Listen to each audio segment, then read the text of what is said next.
everyone, it's Heidi again. Today we are going to finally be reacting for the first time to Christopher Hitchens. You guys have told me all about him, but I just haven't really, I don't think, seen anything that he's in or anything that he's said. So I'm really excited because you guys seem to really enjoy him. I think he's very intelligent. Last time you guys gave me a recommendation like this, I got to get to know Stephen Fry, and what a joy that has been. We've already watched Stephen Fry's opening statements in the Catholic Church debate, and this will be Christopher Hitchens' statements now. If you like the video, make sure to like and subscribe. Come see me on Twitch. I'd love to talk with you live. Otherwise, let's do this. Archbishop, thank you. And you were admirable in your timing. I didn't have to do this at all to I do want to watch this whole thing. To the end of your time. Someday I will. Our next speaker is Christopher Hitchens. He's arguing against the motion. Christopher Hitchens is British by origin, but he has spent most of his working life in the United States. He is a writer, journalist, and commentator, particularly well known for his trenchant and views and very original thinking. He works on Vanity Fair magazine, he memorably wrote a less than complimentary profile, I would have to say, Christopher, of the late Mother Teresa. So, Christopher Hitchens, let us hear what you have to say. Your time starts now. Please make your way to the podium.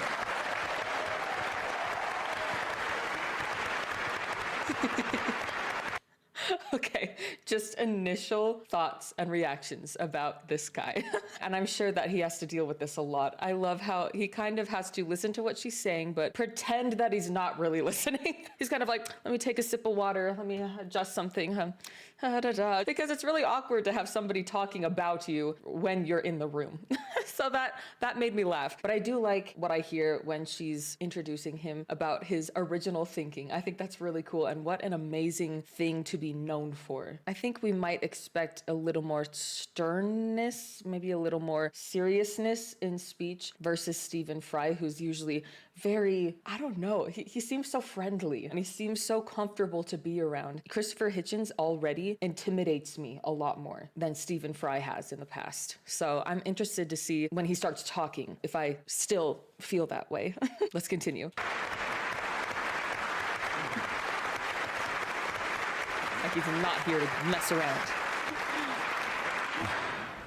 Well, Your Grace, ladies and gentlemen, brothers and sisters, and Zainab, who did something that I almost never have had experienced before, paid a compliment to my shirt before we came on tonight, which I was able to return by pointing to hers, which you're feasting your eyes on now, and saying, I once saw Norman St. John Stevas, now Lord Stevas of Fawley, wearing a shirt just like that on the television. Okay, and he was asked by his interviewer, gosh, what a lovely good. shirt, where did you get it? And Stevas said, do you really like it? He said, I call it sort of crushed cardinal. I might add, in the spirit of fraternity, which I'm sure will inform this entire soiree, that the mere existence of Lord Stevas of Fawley is testimony to the breadth of the church. Now, I'm sorry, though, to have to begin by disagreeing with his accent, grace. too. If you're going to be a serious grown-up person and appear to defend the Catholic Church in public in front of an educated and literate audience, you simply have to start by making a great number of heartfelt apologies and requests for contrition and forgiveness. Now, you might ask, you are fully entitled to ask, brothers and sisters, who am I to say that? Well, in the Jubilee Millennium Year of 2000, the Vatican spokesman, Bishop Piero Marini, said, explaining a whole sermon of apology given by His Holiness the Pope, that was supposed to cover the entire history of the Church in its Jubilee year, that I'll quote Bishop Marini directly, said, given the number of sins we've committed in the course of 20 centuries, reference to them must necessarily be rather summary. Well, I think Bishop Marini had that just about right. I'll have to be summary too, but I think he said just about the least of it. His Holiness on that occasion, it was March the 12th, 2000, if you wish to look it up, begged forgiveness for, among some other things, the Crusades, the Inquisition, the persecution of the Jewish people, injustice towards women, that's half the human race right there, Just and the not a big forced deal. conversion of indigenous peoples, especially in South America. And that followed a whole series of preceding apologies, or apologies, I would say, of a kind, made by the late Pope John Paul, who, it troubles me not at all to say, was a very impressive and serious human being. It followed no less than 94, count them, public recognitions on his part of appalling crime and error and cruelty and stupidity and offences to the free intelligence, ranging from, I shall be summary, like dear. Bishop Marini, the African slave trade, apologized for in 1995.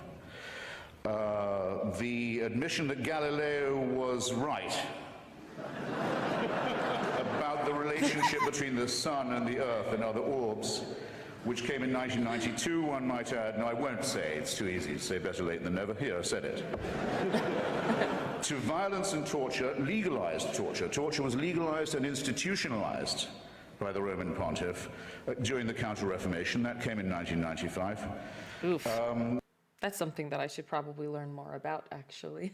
I know that when we reacted to Stephen Fry's opening statements from this debate, he also mentioned and kind of questioned when the Catholic Church might be able to kind of redeem themselves from all of the crazy stuff that's happened in the history of the Catholic Church. And Hitchens here is just going into specific instances of things like that. And it's really quite a lot to hear at once. It really is insane. And I was thinking when he was going through all of that, man, there are probably so many people who do feel bad about that. They're like, I wasn't part of that. I'm in the Catholic Church now and we try to do better. I know that every religion has apologetics. I feel like I even understand that. All growing up, there were certain things that I was like, oh man, the church did this? Wow, talking about the church that I grew up in. Wow, oh, that's crazy. I'm glad that I wasn't there for that, you know, because that's insane. And I'm so glad that we don't do that anymore. Now looking back, it's just crazy to think I still accepted it all, even knowing that that happened.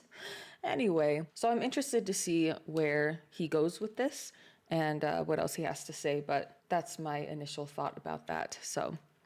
And for silence during Hitler's final solution, or Shoah, as well as in 1999 coming in just under the Millennium Jubilee wire, an apology for the burning alive in the main square of Prague of the great Czech Protestant Jan Hus.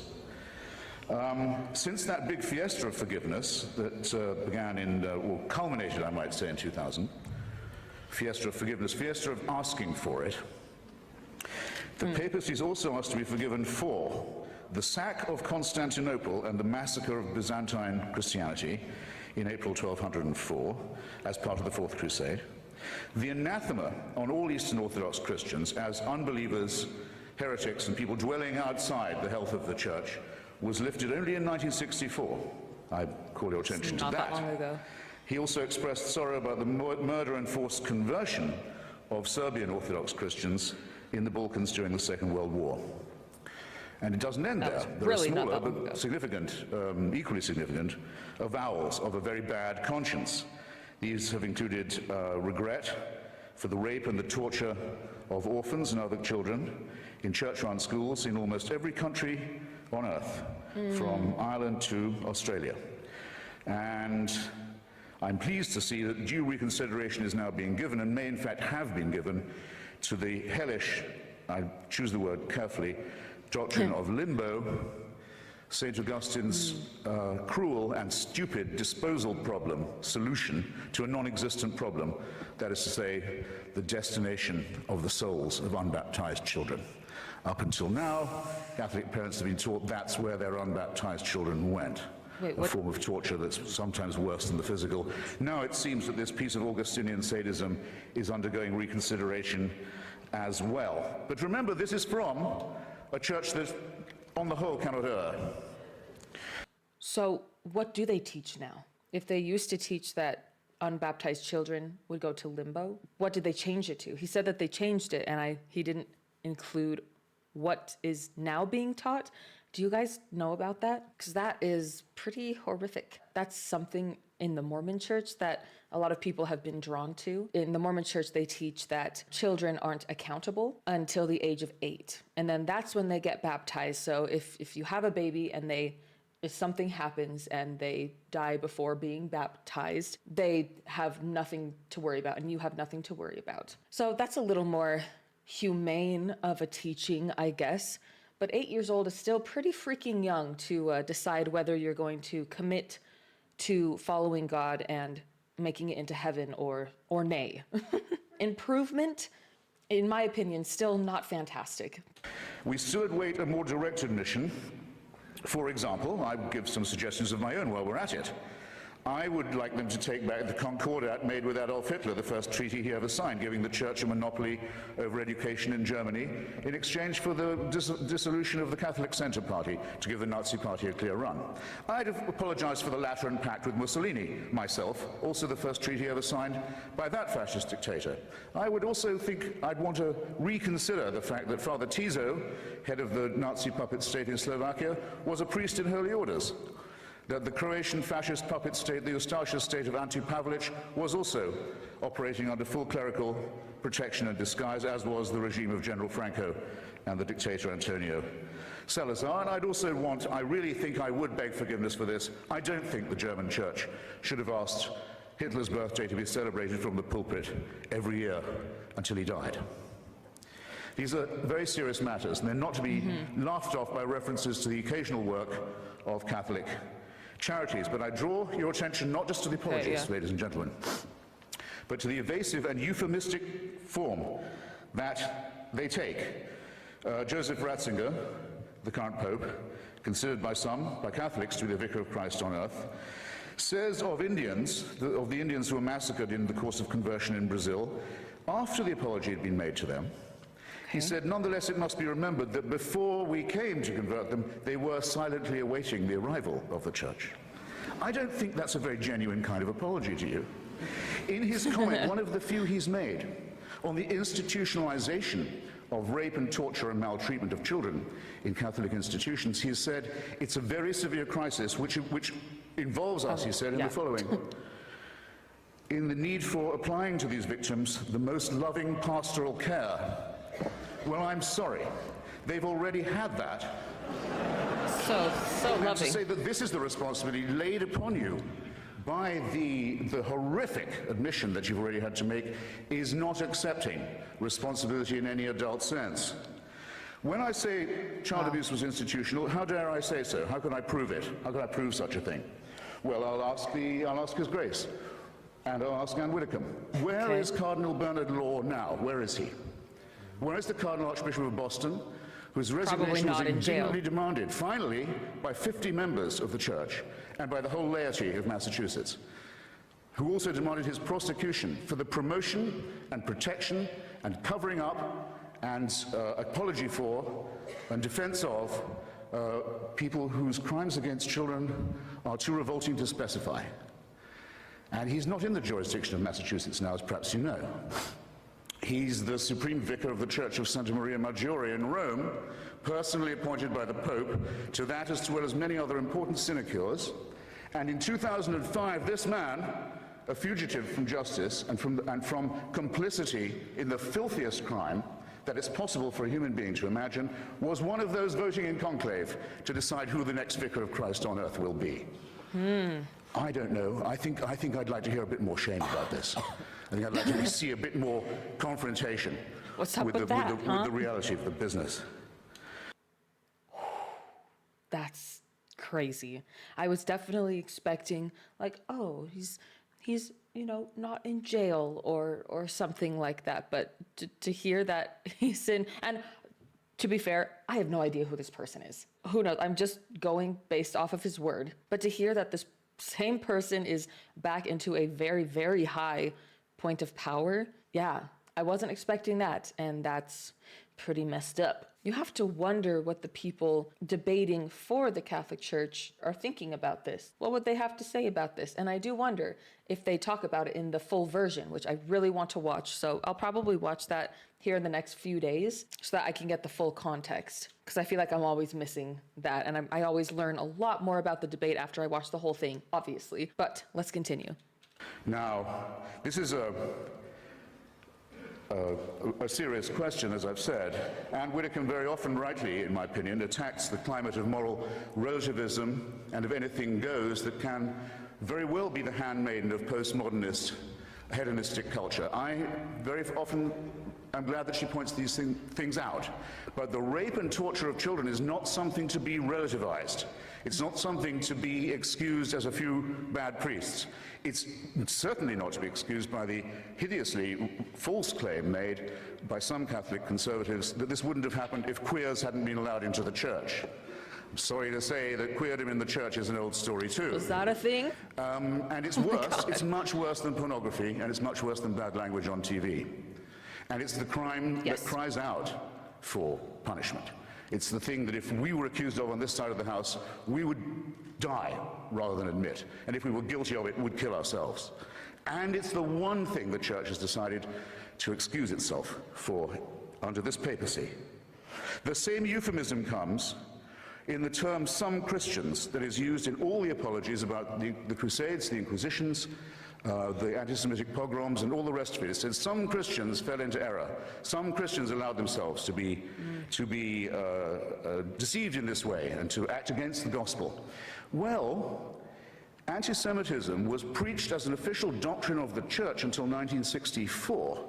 Do you think that might have something to do with public opinion in Austria and Bavaria and Poland and Lithuania, that the Jewish people were accused collectively as a people of deicide, of the crime of the murder of God in the figure of Jesus of Nazareth? So crazy. And that anathema on them was not lifted until 64, well after the perpetrators of the Holocaust had stood trial in secular courts and been rightly punished for their actions. How can this church say it has any moral superiority? It has difficulty catching up to what ordinary people regard as common moral and ethical sense, and it still can't make itself apologize properly, and I'll tell you why. Okay. I really love what he said there. I feel like this is kind of Christianity in general, that they have a really hard time catching up to society. And I know that in the Mormon church, there's all sorts of different reasons why for different situations that have happened in history. And I've talked about some of those in some of my other videos, but it really is fascinating to think about. You have to ask yourself the question, okay, how can a church that's supposedly run by God or led by God be the one catching up to certain things in society? Shouldn't they be the leader of it? He definitely brings a very valid point into that, and it makes me laugh to hear it, because I feel the same way. Because, and I'll quote again from the encyclicals, it is said of the Crusades, of the complicity with the Holocaust, of the political and diplomatic alliance with fascism, of all of these things, it is said, well, violence was committed, but I'll stress this, I'll underline it, I'll quote directly, in the service of the truth. So how is an apology possible?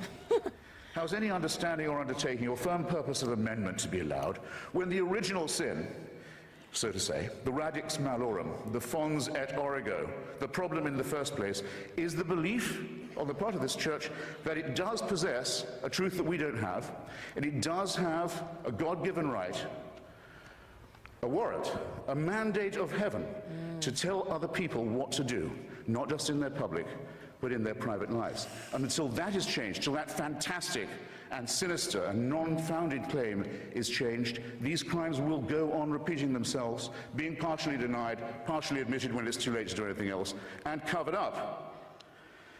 That Behind probably all will these never crimes and change. miseries is the denial of what we on this side of the house affirm, which is that the only little candle of hope that our species does possess, our poor, bare, forked, primate, mammalian species, of whom you have two such splendid examples on this side of the house and not bad on the other tonight, is the unfettered intelligence, the method of free inquiry in philosophy and in science, and the refusal to admit that any one person can tell you not to do that.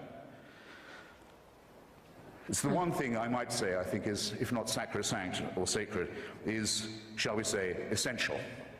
And the church has always stood and still stands against it. Now, in the little time remaining to me, I'll just propose a few more apologies that we might hope to hear in the immediate future. Because there'll come a time when the Church will issue apologies and explanations and half-baked appeals for forgiveness for things it's still doing. I'm interested to see what he has to say about the Catholic Church. I know that in my experience, the beginning of me stepping away from the Mormon Church was just thinking about just the idea of, okay, if this church has changed its policies, changed its way of thinking so many times, where people probably died defending this certain policy, and now it's just not there anymore, or it's changed now because of whatever reason, what are we still defending and putting our relationships and our lives down on that is just going to be changed later because of some societal demand? I think that's exactly what he's talking about, and I'm very curious as to what he thinks is still going on and what the Catholic Church will probably have to apologize for in the future. Because that's, yeah, I get that. I understand that. The readmission as a bishop of Roger Williamson, a member of Marcel Lefebvre's fanatical, hysterical breakaway sect, so-called Society of St. Pius X. Roger Williamson, found hiding in a reactionary, quasi-fascistic establishment in Argentina, has long been a believer that, I'll put this shortly, that the Holocaust did not occur, but the Jews did kill Christ. In other words, genocide no, deicide yes. Yeah. He was quite rightly excommunicated some years ago, along with several other members of his ratbag organization. But Joseph Ratzinger's invited him back into the communion because to him, having this man, this liar, this fraud, this racist in the church is more important, because it's church unity, than the things that he said and done and continues to stand for. Is this not a crying scandal? I think that there will be an apology for what happened in Rwanda, the most Catholic country in Africa, one of the most Catholic countries in the world, where priests and nuns and bishops are on trial for inciting from their pulpits and on the church's radio stations and newspapers the massacre of their brothers and sisters. And the papacy was silent on this appalling occasion, and everyone in Rwanda knows it. And there hasn't yet been a properly written apology for that disgrace. There's so many things that I don't know about. One day be admitted with shame that it might have been in error to say that AIDS is bad as a disease, very bad, but not quite as bad as condoms are bad, or not as immoral in the same way. I know that Stephen Fry also mentioned that in his, or something similar. Ooh. I say it in the presence of His grace, and I say it to His face. The preachings of His church are responsible for the death and suffering and misery of millions of His brother and sister Africans, and He should apologize for it. He should show some shame. I have heard a little bit about that. Where have I heard about that situation? Wait, is that His Majesty or whatever? Who is he talking about? It seemed like they zoomed in, but I don't know if they zoomed in on the person that he's mentioning. If you guys know anything about that, let me know. Fourth, for condemning my friend Stephen Fry for his nature. For saying you couldn't be a member of our church. You're born in sin. How can you not love that guy? Look at him. Look at his face. Yeah. There's a revolting piece of casuistry that's sometimes offered on this point. Yeah, we hate the sin only. We love the sinner. That's Stephen exactly what the is, Mormon Church says too. Not quite like other girls. It's his nature. Actually, he is like other girls in that he's, when I last checked, absolutely boy mad. He's not being condemned for what he does, he's being condemned for what he is. You're a child made in the image of God. Oh no, you're not. You're a faggot. And you can't join our church and you can't go to heaven. This is disgraceful. It's inhuman. It's obscene. And it comes from a clutch of hysterical, sinister virgins who've already betrayed their charge in the children of their own church. Wow. For shame. For shame. For shame. I have more to say about that in the Stephen Fry reaction, so definitely check that out if you haven't. This Pope, as if it wasn't bad enough to try and restore the Latin Mass to gratify the mad fascistic followers of Archbishop Lefebvre, but to begin again to offer remission of sin. as Bishop Ratzinger, the Pope, I'll call him the Pope for heaven's sake, wants to do. If you come to a Catholic youth festival in Sydney, Australia, where I just was, you'll get a certain remission from purgatory or hell. It may be temporary. If you come a lot and you give a lot, you'll get possibly permanent remission from the eternal punishment that they don't know any more about than you and I do. Mm-hmm. This is the sale of indulgences blatantly, openly. It's the same temptation that was offered to those who set off on that Fourth Crusade that's just been apologized for, and killed all the Jews of Europe on their way, sacked Byzantine Christianity when they got to Constantinople, and then went on to massacre the Arabs and Muslims. They were offered paradise if they died committing these terrible crimes against humanity.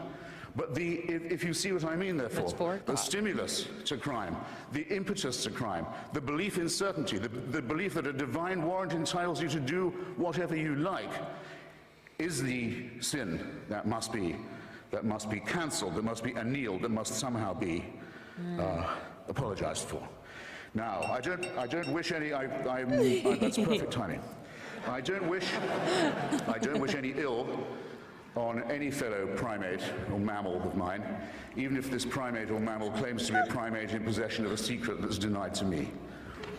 I can forgive even that, because I live in a country where their reign doesn't run, their writ doesn't apply, and they can't burn me and silence me and censor me any more than they can tell my wife that she can't use contraception, or any more than they can really tell Stephen that he's a beast. So I don't at all look forward to the death of Joseph Ratzinger. I don't. Or any other pope. Not really. Except for one tiny reason which I ought to confess and share with you. When he dies, there's quite a long interval till the conclave can meet. Maybe Cardinal Law will still be on it, to pick another pope. Sometimes it goes on for months till they get the white smoke. And for that whole time, that whole interval, it's a delicious, lucid interlude, there isn't anyone on earth who claims to be infallible. Isn't that nice? All I want to propose in closing is this: that if the human species is to rise to the full height that's demanded by its dignity and by its intelligence, we must, all of us, move to a state of affairs where that condition is permanent. And I think we should get on with it. Okay, thank you for having me. Get on with it. Wow. Okay. It is interesting. I feel like he was just a little bit harder to follow, because the words that he uses are very eloquent and he uses big words, you know what I mean? Which is amazing. I want to listen to him more so I can get more used to that type of speech. I think with Stephen Fry, he's very easy to follow. He makes sure to make it very simple, but very straightforward and very clear what he's trying to say. And Christopher Hitchens is a lot more wordy, but he still has amazing points that he gets across. It's so interesting to me that Christopher Hitchens he's really funny and he's very clever, but he does not crack a smile. Did he smile once in his speech? I don't think so. Does he smile? Do you guys know? Have you seen a Hitchens smile before? I don't know. But you can tell that he is extremely knowledgeable with facts and history. He was naming off people and dates and things that happened in history where I am over here like, okay, wait, who was that? Okay, wait, when was that? I'm very impressed with the information that he can just spew out. I feel like I have a hard time remembering little details like that. And so I admire that. It makes you want to listen and learn more about what they're talking about. But I can see why you guys have recommended that I watch the entire debate, because Stephen Fry and Christopher Hitchens definitely, they have a lot of similarities with the way that they think, what they stand for, and they both deliver in a very powerful way. What a cool team. Wow. I know that in the last video that we reacted to with Stephen Fry's part, a lot of you guys in the comments were saying that if you're invited to debate against Christopher Hitchens about religion, don't do it. And I can see why it's kind of like, okay, sir, whatever you say. You're right. Kind of love that. Still pretty intimidated by him, not going to lie. I don't think that he's around anymore, if I remember right. But yeah, if he was, I feel like I would be very intimidated to have any kind of debate with him.